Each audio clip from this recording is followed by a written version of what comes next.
بسم اللہ الرحمن الرحیم۔ 16 برس کی عمر میں الہڑ لڑکیاں جتنی خود سر ہوتی ہیں میں بھی تھی، جس قدر ناسمجھ تھی اتنی ہی سمجھدار بنتی تھی۔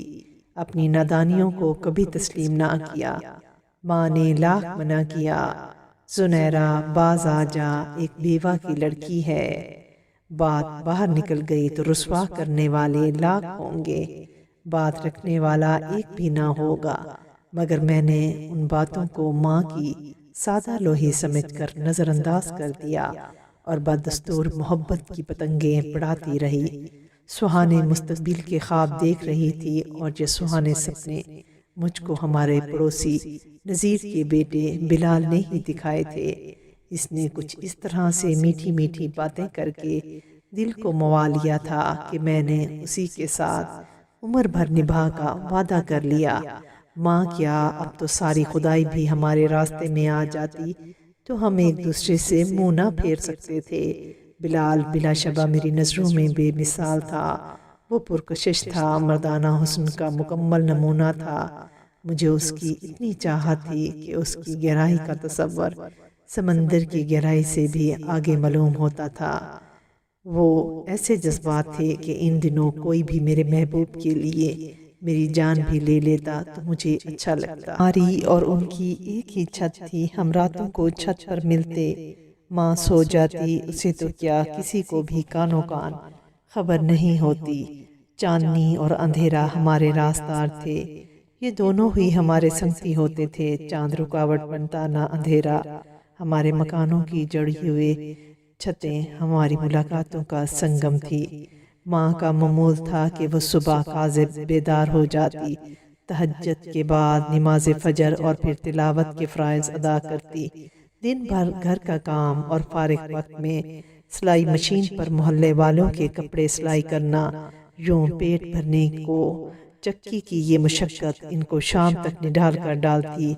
سرے شام ہی نیند سے آنکھیں بند ہونے لگتی تھی، چارپائی پر لیٹتے ہی سو جاتی۔ تب میں دبے پاؤں زائنہ طے کرتی چھت پر چلی جاتی، جہاں بلال میرا منتظر ہوتا۔ مجھے دیکھتے ہی ننھی سی منڈیر پار کر کے میری طرف آ جاتا۔ ایک مدت تک آگ اور کپاس کا یہ کھیل جاری رہا اور قرب کے تمام مراحل طے ہو گئے۔ میں اس کی محبت میں سرشار تھی، وہ میری طلب میں مدہوش تھا۔ ہم دونوں کی خواہش تھی کہ ہمارا نکاح جلدی سے ہو جائے تاکہ ہم اس خطرناک سفر سے نجات حاصل کر کے اپنی منزل کو پہنچ جائیں۔ اب میرا مطالبہ بڑھنے لگا، جب ملتی کہتی روز آگ کے اس دریا سے گزرنا اب میرے بس کی بات نہیں رہی ہے بلال، میں حوصلہ ہارنے لگی ہوں۔ تم میری ماں سے بات کرو، آخر کب تک مجھ سے شادی کرو گے؟ جب تم کہو گے کر لوں گا۔ اتنی بار اس نے یہی جواب دیا تو مجھ کو اس کی یہ بات مذاق لگنے لگی۔ میں تو روزے اول سے اس کو کہتی تھی کہ مجھ سے شادی کر لو، وہی صحیح طرح سے جواب نہ دیتا، ہر بار کہتا ذرا صبر کر لو، کچھ دن اور انتظار کرنا ہوگا۔ آخر کیوں بلال، کیا اڑچن ہے، کون سی مشکل ہے، کیا قباحت ہے؟ میں اصرار کرتی، ایک میری بیوہ ماں تو ہے، اس کو منانا کون سا مشکل کام ہے؟ وہ تو دل سے چاہتی ہیں میری جلدی سے شادی ہو جائے تاکہ وہ سکھ کا سانس لیں، اور وہ تم کو بھی بچپن سے جانتی ہیں، پیار بھی کرتی ہیں تم سے، ایک بار کہو تو صحیح وہ مان جائیں گی، ایک بار میرا ہاتھ مانگ کر تو دیکھ۔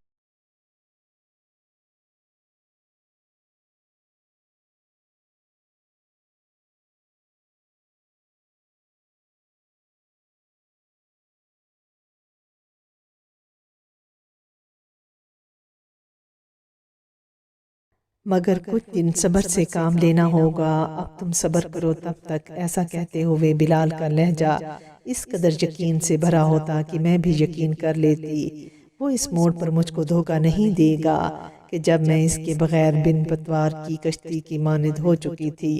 اماں نے جب دیکھا کہ بلال کی طرف سے کوئی جواب نہیں مل رہا، انہوں نے چچا کو فون کر دیا کہ تمہاری بھتیجی بڑی ہو گئی ہے، تمہاری بھتیجی بڑی ہو گئی ہے، کب تک اس کو گھر بٹھائے رکھوں گی، تم ہی کوئی رشتہ تلاش کرو۔ وہ اپنے بیٹے کا رشتہ لے کر آ گئی۔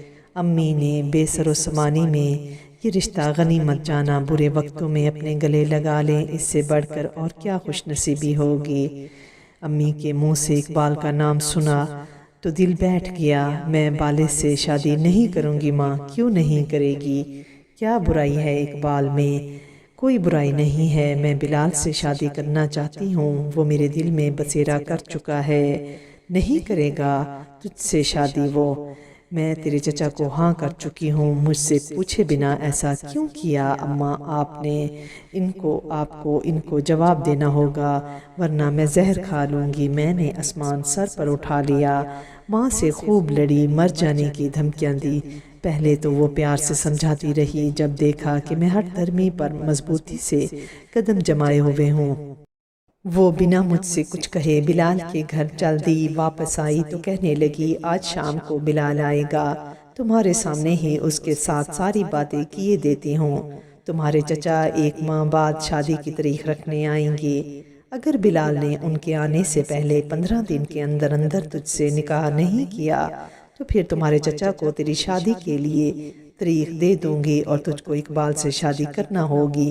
اماں نے عجیب منطق لڑائی تھی، تاہم انہوں نے کچھ غلط نہیں کیا تھا۔ بلال سے جا کر صاف صاف بات کی تھی، جو عرصہ سے منہ میں گنگنیاں ڈالے بیٹھا تھا۔ مجھے تو وہ ٹال مٹول کیے جا رہا تھا، اب اماں درمیان میں آ گئی تھی اور یہ موقع میرے لیے غنیمت تھا کہ میں خود اسی دن کی منتظر تھی کہ بارے ہاں یا نہ، مگر بلی تھیلے سے تو باہر نکلے گی۔ شام کو بلال آ گیا، میں دوسرے کمرے میں چلی گئی۔ اماں نے اس سے باتیں شروع کر دی، میرے کان دروازے پر لگے ہوئے تھے۔ والدہ نیک نیتی سے ساری بات بنا لگی لپٹی اس کو بتا رہی تھی اور وہی ماتن گوش تھا۔ بالآخر کچھ تکفف کے بعد اماں ہی نے خاموشی کو توڑا۔ بلال بتا اب تیری کیا مرضی ہے، ہر بات صاف صاف بتا دے، دھوکے میں نہ رکھنا۔ میں بیٹی کی خوشی چاہتی ہوں، تیری رضا جاننے کے بعد ہی فیصلہ کروں گی۔ خالہ جی میں تو دل سے چاہتا ہوں کہ آپ کی فرزندی کا شرف پاؤں، مگر میرے گھر والے نہیں مانتے، وہ شادی میں شریک نہیں ہوں گے اگر میں نے آپ کی بیٹی سے شادی کی۔ کوئی بات نہیں، تم 2-4 دوستوں کو ساتھ لے آؤ اور 15 دنوں میں کسی دن میرے گھر پر آ کر زنیرہ سے نکاح کر لو تو بھی میں راضی ہوں۔ مجھے احساس ہے تمہاری مجبوریوں کا، لہٰذا اس طرح بھی تمہاری اور زنیرہ کی شادی پر مجھے کوئی اعتراض نہیں ہے۔ امید تھی کہ وہ ماں کی بات سن کر خوشی سے کھل اٹھے گا اور فوراً شادی پر راضی ہو جائے گا، مگر حیرت کی انتہا نہ رہی جب میں نے اس کو بجھا ہوا پایا۔ وہ پھر سے ٹال مٹول کرنے لگا۔ بات کرنے کا انداز ایسا تھا کہ صاف انکار بھی نہ تھا، مگر مجبوریاں اس قدر بیان کر لی کہ مطلب انکار میں ہی جاتا تھا۔ میرے آنسو امڑ آئے، میں نے دروازے کی چوکھٹ کو مضبوطی سے تھاما ہوا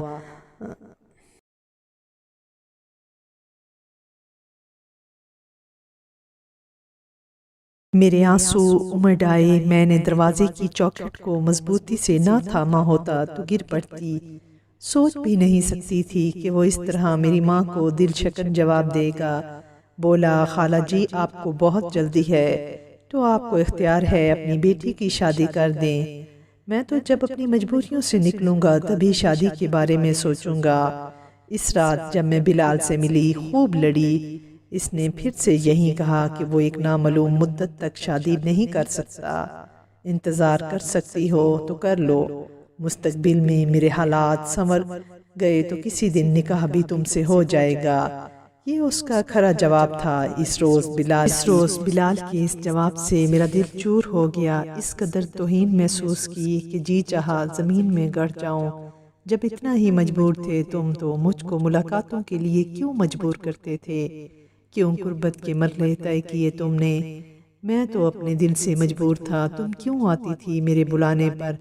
یہ اس کا جواب تھا۔ میں بھی دل سے مجبور تھی، مگر اب جو دل پہ گزرے گی سہ لوں گی، اپنے دل کو مار لوں گی، مگر تم سے نہیں ملوں گی۔ یہ کہہ کر میں نے زینے کا رخ کیا تو مڑ کر بھی اس کی جانب نہیں دیکھا۔ میں نے بلال سے اب کبھی نہیں ملنے کا تہیہ کر لیا تھا۔ 15 دن بعد چچا آ گئے، وہ منگنی کا جوڑا اور انگوٹھی لیتے آئے تھے۔ امی سے کہا سادگی سے شادی ہوگی، نکاح کا جوڑا بنوانے کا آرڈر دے دیا ہے، پہلے تاریخ نکاح کی رکھ لیتے ہیں۔ اپنے چند محلے داروں کو بلا لینا، ہمارے ساتھ بھی زیادہ لوگ نہیں ہوں گے۔ مقررہ تاریخ پر مختصر سی برات آئی، بڑی سادگی سے نکاح ہوا۔ رخصتی کا کھانا بھی چچا جان نے بنوایا، محلے داروں نے تقریب میں شرکت کی۔ رخصتی ہو گئی اور میں سسرال آ گئی۔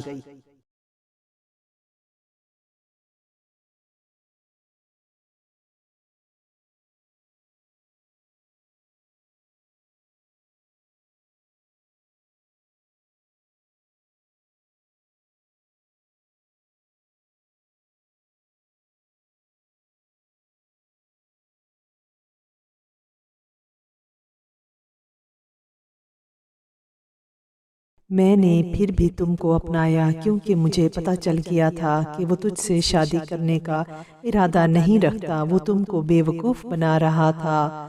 اس بات کا غم مجھے ستاتا تھا، کیونکہ تم میرے محروم تایا کی بیٹی ہو۔ اپنے گھر کی عزت کو دوسروں کے ہاتھوں میں کھلونا بنتا دیکھ کر میرا دل خون ہوتا تھا۔ تبھی جب ابا جی نے مجھ سے رشتے کے لیے رضا پوچھی، میں نے فوراً ہاں کر دی۔ بلال کا ایک دوست میرا دوست ہے، میرے ساتھ آفس میں کام کرتا ہے، اسی کے ذریعے سے مجھے ہر بات کی خبر ہو جاتی تھی۔ بلال اس سے تفصیل کے ساتھ تیری اور اپنی چھت پر ہونے والی ملاقاتوں کے قصے کہتا تھا۔ اگر وہ تمہارے ساتھ مخلص ہوتا تو یہ باتیں اپنے دوست ظہیر سے نہ کرتا۔ سچ ہے نا کہ تم راتوں کو بلال سے چھت پر ملا کرتی تھی؟ یہ سچ تھا، بھلا اتنے کھلے سچ کو میں کیوں کر جھٹلا سکتی تھی؟ میں نے اپنے بہتے آنسوں کو روکا نہیں اور نہ ان کو صاف کیا، ہاں مگر میں نے اقبال کے پیروں پر ہاتھ رکھ دیے۔ مجھے معاف کر دیجئے، وہ دن میری ناسمجھی کی بھول تھے، اچھے برے کی تمیز نہ تھی مجھ کو، مگر اب آپ نے میری آنکھوں سے پردہ ہٹا دیا ہے۔ جان گئی ہوں کہ کون اپنا ہے اور کون پرایا۔ وہ بولے جو گزر گیا سو گزر گیا، میں نے بھلا دیا اور تم بھی بھلا دو۔ عہد کرو کہ پھر کبھی کوئی ایسی غلطی کرنے کا سوچو گی بھی نہیں۔